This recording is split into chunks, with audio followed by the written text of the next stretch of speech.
Hi, so I was going to go ahead and show up Flipgrid today because I think that it supports learning in an alternative environment. Um, you can respond to a question as long as a grid is active. So if you're not familiar with what Flipgrid is basically you have lots of different topics that you can put out there for different classes. And if you look down mine, you see that I have my STEM classes, I have an educational technology group, and then my other hours for my challenge kids at both my schools.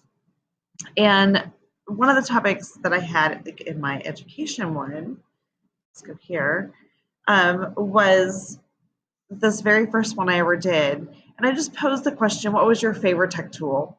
And, so it says here, would you please describe one of your favorite tech tools you use in the classroom?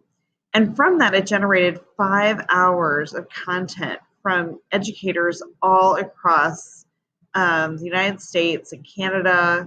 And I think that's about as far as it got. But in any case, I was able to learn a lot about the different educational technology tools that I thought when I first put this out there, I thought, oh, I probably will know all of the ones that people mention. However, that is not the case at all.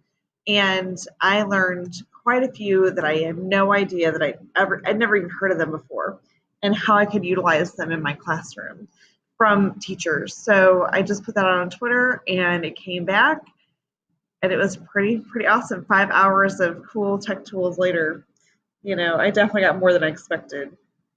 So, how can you use this in your classroom? I'm also a grid pal. So if you look down here, you can see there are grid pals all over the place. And let's go ahead and we're going to just back this up quite a bit. And you'll notice that, yeah, they're in the United States, but if you kind of scroll left and right, you're going to find them in Canada, you're going to find them in other countries as well. So let's see how far we can get here. Here's one down here. We go across the way. Let's go across the pond a little bit. Oh, they're in Great Britain, Spain, Iraq. So you can literally talk to kids in other classrooms. And down here, they kind of tell you where people are from. So if I select a grade, I can say middle school. And I can select a subject. I can say English. Or I can say, we'll just do math. Let's do that one. It'll talk about words from other places. There's always people from other places you can talk to. Or here's one from Victoria, Australia. So I could contact Nathan and say, hey, let's do a grid together. Let's have our classes talk to one another. And we can practice our digital citizenship across, not across like the city, not across the classroom, but across the globe. So I thought that was a pretty fun way of using Flipgrid. And you don't have to be at the same time. And that's why I could talk to someone in Australia, is because you put the question out there and your students can respond to that question, but then the kids in Australia, they can respond at a completely different time because they live in a completely different time zone.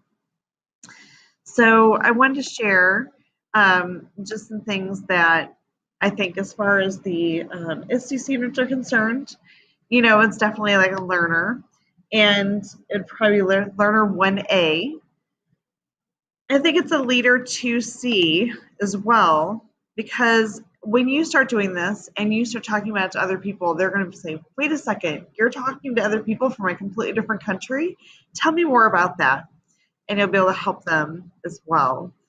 It's definitely a citizen indicator, because not only are you helping them to make positive social responsible contributions, but you're also teaching them how to show that empathetic behavior. You're also building relationships, not just in your community, but around the world. And because you're dealing with something that's beyond themselves, they're going to have 3D, which is they're going to have to make sure that they're really being careful with what data they give out, and protecting and we'll also have to make sure that we're protecting their student data.